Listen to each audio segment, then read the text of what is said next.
friends, today we'll be discussing about obstructive uropathy, which comes under genitourinary system. So basically obstructive uropathy is structural or functional disorder which leads to impaired urinary flow and can occur in upper or lower urinary tracts, wherein the corresponding signs and symptoms will be basically based on site, degree of obstruction and duration. Looking into the types, obstructive lesions of urinary tract may be congenital or acquired, unilateral or bilateral, complete or incomplete. And the clinical manifestations produced may be acute or chronic based on the duration of the condition, and this condition is most commonly seen in boys than in girls. Discussing about the pathophysiology, this is basically discussed under two headings. One is obstruction that occurs in lower urinary tract and the other one is obstruction that occurs in upper urinary tract. So before moving into that, we all know that urinary tract forms during embryonic life and that urine is excreted into the amniotic fluid from the start of 7 to 8 weeks of development.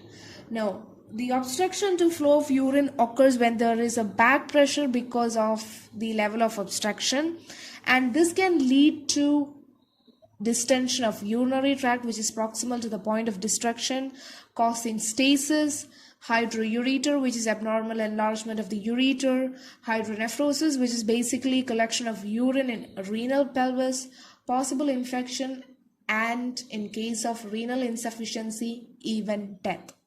So looking into obstruction that occurs in lower urinary tract, it includes obstruction at neck of bladder, urethral valve, severe phimosis which is basically narrowing of opening of foreskin so that it cannot be retracted, meatal stenosis, and conditions like neuromuscular dysfunction can all result in urinary obstruction. These obstructions can lead to dilatation of bladder wherein there is collection of residual urine even after voiding. Because of the back pressure of urine that cannot pass into distended bladder, there will be dilatation of ureter and it becomes tortuous. And if this persists in the later stage, renal pelvis gets to be enlarged because of back pressure, and that can result in destruction of kidney tissues. Looking into obstruction that occurs in upper urinary tract, it is basically unilateral type. And here the bladder is not involved, and common defects of urinary tract is basically associated with anomalies of ureters, and that include obstruction at junction of ureter and renal pelvis, stricture of ureter, ectopic ureter where there is opening of ureter into an abnormal site, ureterocele which is basically cystic dilatation of terminal portion of ureter, presence of an aberrant blood vessel. All of these can cause inflammation leading to development of stricture of ureter or an abdominal neoplasm which will result in pressure on the ureter leading to obstruction. So this is basically how obstructive uropathy takes place. Having a look into the assessment, here basically we take history of neonate at the time of birth and his family history, and a physical examination is done to determine any obvious defects, and continuous observation of the patient is done for pertinent clinical manifestation. And if there is any presence of abnormal amount of amniotic fluid or abnormal number of umbilical cord vessel, this all can be an important findings that is related to urinary tract anomaly. So it is basically important while taking history to take note of these things. Also, the nurse and patient should observe the amount and color of urine and pattern of voiding. Based on that, we will be able to understand how serious the child is with obstructive uropathy. Also, the strength of urinary stream in male infants are significant because dribbling, weak or defective stream all will indicate obstruction to urinary flow. And when infants show high temperature or develop pyuria or possibly even convulsions, it is a sign that the child has infection of urinary tract. Whereas in older children, they will not be having convulsions, instead of which they will be having chills if they are having fever.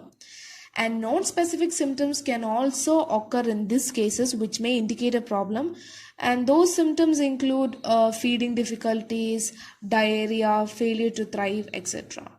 What are the diagnostic procedures done for obstructive uropathy? So catheterization will be done immediately after voiding to determine the residual volume of urine in the bladder. tests like intravenous urography, which is basically done to visualize urinary tract and to measure renal excretory function, and other tests like urine culture, blood test, retrograde pyelography, and all are done. Now let's have a look into the management. So in this condition, basically early diagnosis and surgical correction or diversion of urinary flow is the main management done. So basically surgical intervention is done wherein there is a placement of temporary percutaneous nephrostomy tube or cutaneous urostomy tube is kept for the patients with obstructive uropathy, and any infection if the patient has, then that is treated with antibiotics. What are the nursing care points while treating a patient with obstructive neuropathy? So first we have to identify the case, and when the child is posted for surgery, we have to prepare the child, provide counseling and emotional support. Fluids should be encouraged, and while encouraging fluids, we have to make sure input-output chart is maintained, and after surgery, care of all tubes should be maintained post-operatively. So this was all about obstructive uropathy. Thank you. Wow, that's impressive! You have completed a magic today. For more videos, subscribe.